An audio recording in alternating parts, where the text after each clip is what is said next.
Hi guys, welcome back to the channel. For those of you that are new here, my name is Alexis and I am a PhD student living in Hawaii.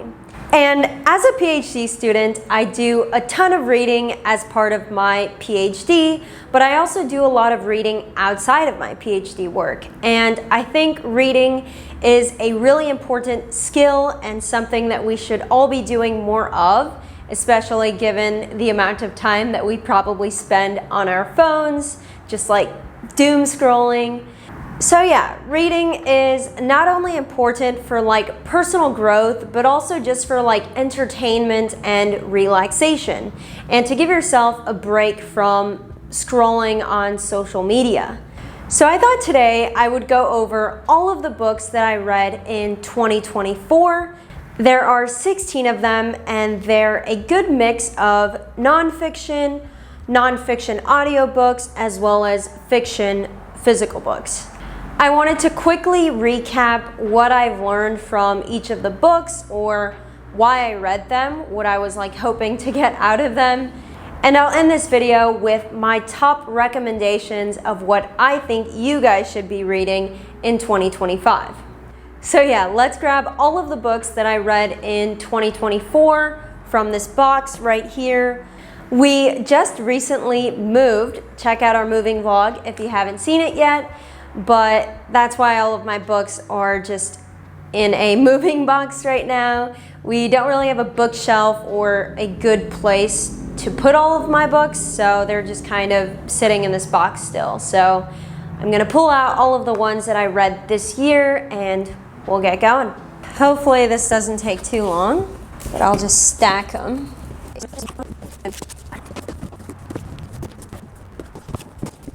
If I was smart, I would have put all of the books for this video at the top, but I kind of just threw them in however. So I think I got all of them. Okay, so let's start with all of the nonfiction books that I read this year. As far as physical books, the ones that I have right here in front of me. So this year I actually tried to read all three of these and did not finish them for one reason or another, which is a bit sad because I typically read a lot of nonfiction, like kind of self-help or personal development books. And I don't really know why, but this year that was really not working for me, it seems. I began the year with Ali Abdaal's Feel Good Productivity, a book that I was like super excited for. I pre-ordered it because I've been subscribed to Ali Abdaal for like the past 5 years probably. I'm a big fan of his. I knew he was working on this productivity book, so I like wanted to see what it was all about. And as I was reading, I was kind of just realizing that the information in the book wasn't really new to me. I think because I have been following this like productivity expert for the past 5 years. So I've seen all of his videos. I've heard him talk about this book on other people's podcasts as well as his own. And I think I was just a little too familiar with what the main message of this book was going to be. So reading it was like very familiar and just reminded me of his other videos.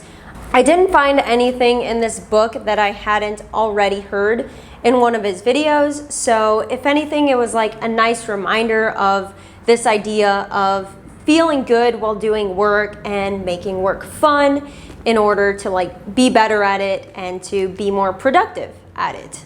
So yeah, I feel so bad because I love Ali Abdaal, I love his channel, and I love his message, but I could not get through this book. I made it to page 115 out of 262. So like about halfway through the actual text of the book, and I do plan to read the rest of it to see what he has in here, but didn't get to it this year, maybe next year. The next two books are a little bit different. The first one is The Art of Happiness that Michi gifted to me, I think last Christmas. And the second is A New Earth by Eckhart Tolle. I think that's how you say his name. But this is basically a different book by him. I really loved The Power of Now that I read like during COVID in 2020. So I knew I was gonna love this book. But unfortunately, I didn't make it through both of these books. I actually started reading this one first, so wait. Oh no, I have not finished reading this book, but I'm very far in. Maybe one more chapter to go. 246 out of like 300, so I actually have 2 more chapters to go. I do plan to finish it, I just didn't get to it yet, but it's all about the Dalai Lama and kind of like his way of life and his approach to happiness, and what are the rules for like living a happy and fulfilling life, and also talking about the differences between like happiness, fulfillment, contentment, and yeah, it says a handbook for living. So I thought it was a really good read. I'm making my way through it, but while I was reading that, I started reading this one, A New Earth, because I love The Power of Now so much.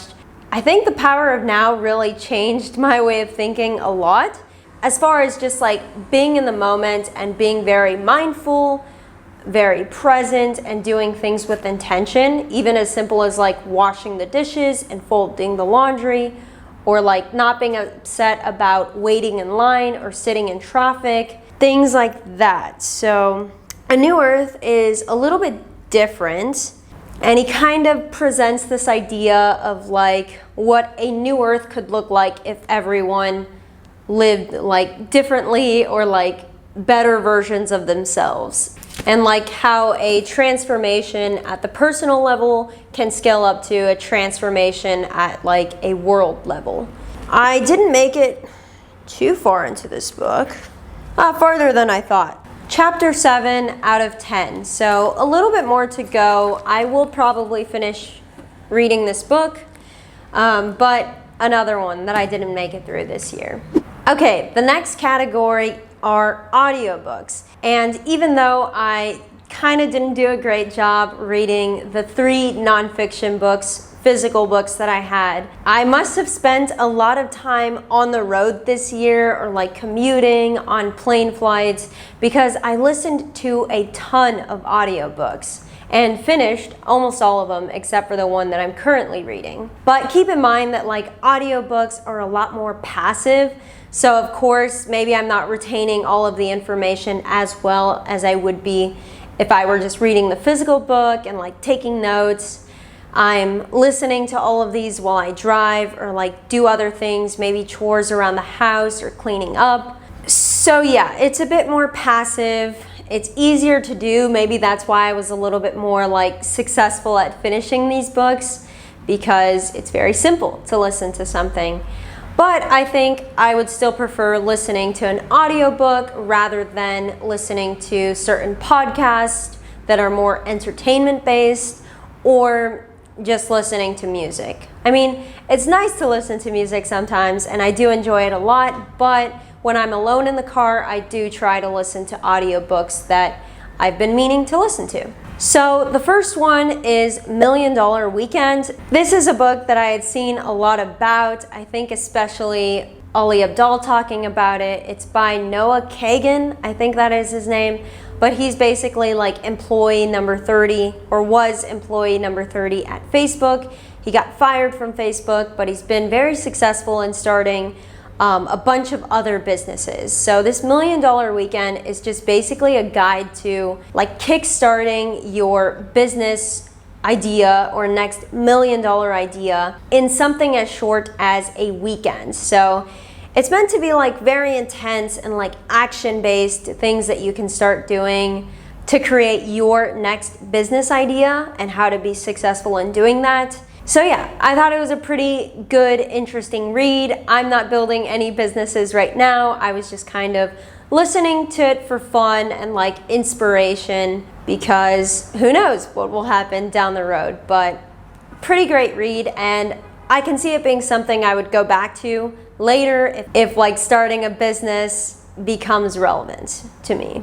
The next is Slow Productivity by Cal Newport.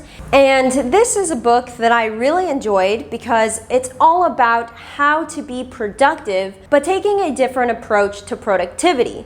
Ali Abdaal kind of goes by the feel-good productivity, but I think he really does work a lot and like very intensely, a little bit more like hustle culture, where I feel like Cal Newport takes an alternative approach to like good things take time. And in order to write a book or do something that's really challenging and create this amazing thing, people take time doing it. And this is done by like carving out periods of deep work, which is another book by Cal Newport that I actually read last year, which was really amazing, and I would recommend also checking out that book by him. But just scheduling these periods where you can focus on one thing with intense focus, limiting your distractions, not checking your phone all the time, by like incorporating more of these deep work sessions into your weeks and into your months, you're able to accomplish like really amazing things without burning yourself out too. That is the whole point, is that this is meant to be intentional. It could be pretty slow. So for example, as productive, ambitious people, we probably don't think that like just taking a walk or sitting in the park, laying on the grass, just thinking, or taking a shower is very productive. But he's kind of saying that these things, such as taking a walk or just sitting under a tree or showering, could actually be really good for your productivity in terms of giving your mind some time to just solve problems in the background, or to think of new solutions to things, or just generate new ideas, and to just work through problems in the background in a very like relaxed setting, such as taking a walk. And a lot of great things can happen when you slow down and take this alternative approach to productivity. So yeah, as a grad student working on this giant project called my dissertation, I found this book very relevant and very helpful. The next audiobook that I listened to was Someday is Today by Matthew Dix, and I thought it was one of the best audiobooks that I've listened to this year.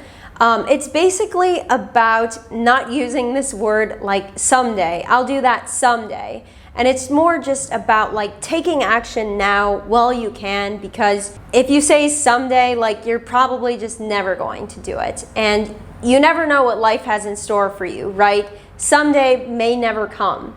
So just the importance of taking action now. And yeah, his whole main message is someday is today. And I think this could be a really good physical read, but I really loved the audiobook that I listened to, because I feel like the author, who is the narrator of the audiobook, does a really good job of like storytelling and just makes it super engaging. So I really liked the audiobook version of this one. The next audiobook is The Pathless Path by Paul Millard.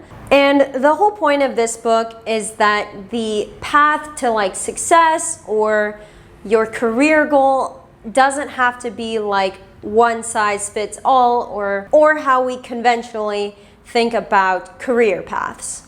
For example, like he's describing his own experience, and maybe it looks like going to college, getting a good job, and then just moving up rank or like position in that job. But then he like decided to do something crazy and like go travel and make a living just an unconventional way. So that's what the Pathless Path is all about, and it's basically to inspire others that there's not a one-size-fits-all to like a career path that you're supposed to take. There's many ways that you can end up in a fulfilling career that like meets your financial needs and that you get a lot of fulfillment out of. So again, another great read, another great audiobook. And I'll go through these a bit faster so I don't take up too much of your time. The next book is Rich Dad, Poor Dad by Robert Kiyosaki.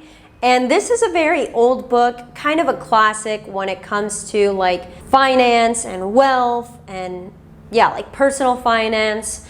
And I was really curious about this one because I had heard it like time and time again. People have like mixed views towards this book, and I thought it was pretty good for like just getting the basics. Again, I was listening to the audiobook, so I didn't take any like physical notes of these things. I'm just kind of like learning through repetition, right? Just exposing myself to, I don't know, the world of finance, and hopefully I'm like picking up and, you know, changing the way I think about money, wealth, and personal finance. So yeah, I didn't really have like high expectations for what I wanted to get out of this book, but I think it is really good for covering like the basics of personal finance, financial freedom, and investing. The next audiobook that I listened to, and I'm actually going through them in the order that I listened to them because that was a bit easier to get from my Audible app. And the next audiobook is another money, like finance book, and it's called The Millionaire Fastlane by MJ DeMarco. And this was actually a pretty long audiobook to listen to, so I can't imagine what the physical book is like, but I had heard a lot about this, and it's basically like a guide to becoming a millionaire or becoming wealthy in a faster way than the traditional like saving, investing, and waiting to become rich when you're in retirement and cannot enjoy it. So it's important to mention that this is not a get rich quick like scam book, because get rich quick doesn't exist, right? But this is get rich fast. And I think it is an excellent book for anyone interested in like personal finance or reaching financial freedom. Or maybe if you actually want to become a millionaire someday, then this one is a essential read for you. And yeah, I read a lot of money books this year, and also business books, because I just kind of want to expand my knowledge. And I'm a PhD student right now, but I really have no idea whether or not I'm going to go into academia or leave academia post-graduation. So I'm kind of just like reading, learning more, and trying to like keep my options open of what I can potentially do after my PhD. That's why I've been interested in all of these like financial literacy books, but also business and wealth creation. The next book that I listened to was a super popular one this year. I saw so many YouTube videos summarizing the book before I even listened to it. So I had a like really good idea of what the book was going to be about before even reading it, and like what the action points were going to be. But still, I wanted to listen to it for myself, and this book was The 12-Week Year. It is by Brian P. Moran and Michael Lennington. Okay, so the 12-week year is basically telling us that in order to increase our productivity and reach more of those like goals that we set on January 1st, the best thing to do is actually break the year into quarters, or like 12-week periods, and to set separate smaller goals, maybe like 3 to 5 for each 12-week period. Honestly, probably like 1 to 3 is better for each 12-week period. But yeah, the whole idea is to treat this 12-week period and those goals as like a mini year. So setting very clear goals that you want to achieve in this 12-week period, a plan on all of the like action items and things you need to do in order to achieve those goals, and a method of tracking your progress on those goals on like a week-to-week basis. And I think this is a really important book for like thinking about habits that you want to create, or like goals that you want to achieve, because most of the time we set goals in the new year, like January 1st, and then we make it to like halfway, or like maybe October and September, and then we start freaking out like, wow, it's almost the end of the year and I haven't done any of the goals that I wanted to accomplish. So you spend like the last quarter of the year focusing on achieving those goals that you set on January 1st. Well, if we just trick our brain into like using a 12-week period, we can really get a lot more done in a year than we think. So I think this was an essential read if you're interested on how to be more productive or how to get more of your goals done and just how to set goals in a better way in order to get as much done in a year as some of the top performers. So as a PhD student, I thought these were excellent tips, and it's actually something that I had kind of naturally done. I think when I think of a PhD, I can break it into semesters, but I can also break it into quarters. So just breaking up those semesters even more. And this helps to focus on fewer things in this 12-week period.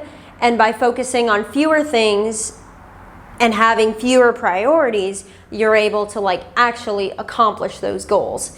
And by accomplishing all of those goals in the 12-week period, you're able to get more done in the actual year. The last audiobook that I listened to, and I'm actually still in the process of listening to, I think I have an hour to go. This is Come As You Are, and it's by Emily Nagoski. I think that is her last name. I may be messing it up. But this book, I honestly don't even know how I found it. Maybe it was just recommended to me on Audible, or maybe it was popular this year and I just don't know, but that's how I found out about it. But it's very different from what I would normally read. So this is kind of about relationships and kind of about your relationship with yourself and accepting yourself and your body as it is, not feeling guilty or shameful about it. And also a bit about sexuality and romantic relationships. So I won't go into too much depth about this book, but it's a very great read for everyone, I think, especially women, but also any man that is in a relationship with a woman could also really benefit from reading this book. Okay, so that's it for the audiobooks. Next, we're gonna get into the fiction books that I read. And these are all physical books that I have here with me today. So, oh, actually I lied, I'm missing one. But the first is the Ruby Red trilogy by Kirsten Gier. The first book is Ruby Red, the second is Sapphire Blue, and the third is Emerald Green. And I read the series because Michi bought me the first book in the series because it was her favorite childhood series that she's read, so she wanted me to read it and she gifted it to me. I ended up reading the first one and loving it so much. It's not a book I would pick up for myself because it's a YA fantasy read and it's all about time travel. But even though it's for a younger audience, I thought it was super entertaining, loved it so much, and was a great fiction read this year. And honestly, it's really good to explore genres that I would normally not pick out for myself. So very thankful to Michi for buying these books for me. The next is Beautiful World, Where Are You? This is by Sally Rooney. I didn't really know the author at all, but my sister bought me this book, I think last Christmas, so I wanted to read it. And it was really interesting. From what I remember about the book, I read it earlier on in the year, but from what I remember, it's kind of about two friends that are kind of socially awkward, but they really like each other. And I think they're college friends, so later on in life, they kind of go their separate ways and they're experiencing life, trying to make new friends, trying to find themselves, but also to find their crowd of people and to find a significant other. They're experiencing romantic relationships and just kind of doing life separately. And then they come back together and things are different. It's not how it was when they were younger. And I think it's Beautiful World, Where Are You? Because it's two people that are kind of struggling. They are now adults kind of wondering oh, life seems like it could be so beautiful and so perfect for some people, but they don't feel like their life is all that great. So they're kind of wondering where is it? And I think it was pretty good. Honestly, it just gives you an idea of what real friendships could be as adults. Friendships change over time, and sometimes life doesn't meet up to our expectations or what we think it should be like. So interesting book, and it was good enough to read once. Not sure I would read it again, but okay enough the first time through. The last fiction book that I read this year is Death Valley. This is by Melissa Broder, and it's the weirdest book I've ever read, honestly. So trippy, but it's basically, the genre is magical realism. I think that's why it's like so trippy. It feels psychedelic and like a fever dream. You know, the genre is probably why it's so weird, but it's about this girl that's in Death Valley, and she's kind of struggling and experiencing grief. So you get to learn a bit about her struggles and how she's dealing with all of that. Which is like not very well actually, but it's very real, very strange, very entertaining, and like kept me glued to the book because it was just so weird. So I actually did separate book reviews for the Ruby Red trilogy as well as Death Valley on my channel a few days ago, so go check those out if those books sound interesting to you. So after reading and listening to all 16 of these books this year, I think my top recommendations, I have a few of them that I want to share with you guys, and the first is The Millionaire Fastlane. And this is more of a money book, so I think it's a great read if you're thinking about financial freedom, wealth creation, or how to live a wealthy life without waiting till you're like old and retired, and once your money that you've put in the stock market has like paid off for you. Very great read if you're interested in that. The next is Someday in Today, because I thought it was an excellent audiobook. I really like the way the author was narrating it. It's just so simple. Like, it's full of simple things that you can do that would just change your daily life so much more, and you would be more productive at the things that you actually want to get done, accomplishing those goals or those projects that you think, oh, that would be really cool to do someday, but like, I can't do it now because I don't have enough time. He's a really interesting person, and I think he's lived a crazy life full of amazing and inspirational stories, so I would pick up that book if you can. It is an excellent choice for 2025. Next is Slow Productivity by Cal Newport, especially if you're a productive or ambitious person, or if you want to be a really productive person without completely throwing off your like work-life balance. I don't think I would consider Cal Newport in like the hustle culture trend right now. I think he's more on like the other side of the spectrum, like taking time to do good quality work. And sometimes that means taking things slow, going out for a walk, sitting out under a tree to get inspired, and just taking time to really like think slowly. So if you're a student or another type of knowledge worker, then that book could definitely be for you. Next is The Pathless Past by Paul Millard. I think this was a really important book because it's kind of showing you that if you do want to go like the unconventional route and like do weird jobs or like travel or something just not so direct, where like you go to college, have a degree, get a job, and you stay in this like space forever, right? I think it's more real, and I think it makes your life more interesting actually if you can do weird little jobs or like in different spaces and just live a unconventional life.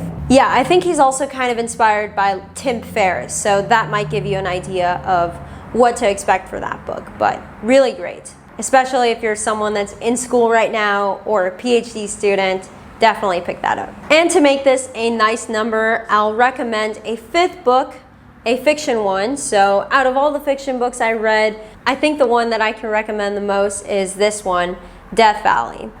It was just so weird, but super memorable for me, and yeah, pretty entertaining. So what were your favorite reads for 2024? Let me know in the comments below, and as always, please like this video if you got any value out of it, and subscribe to not miss more videos like this. Peace.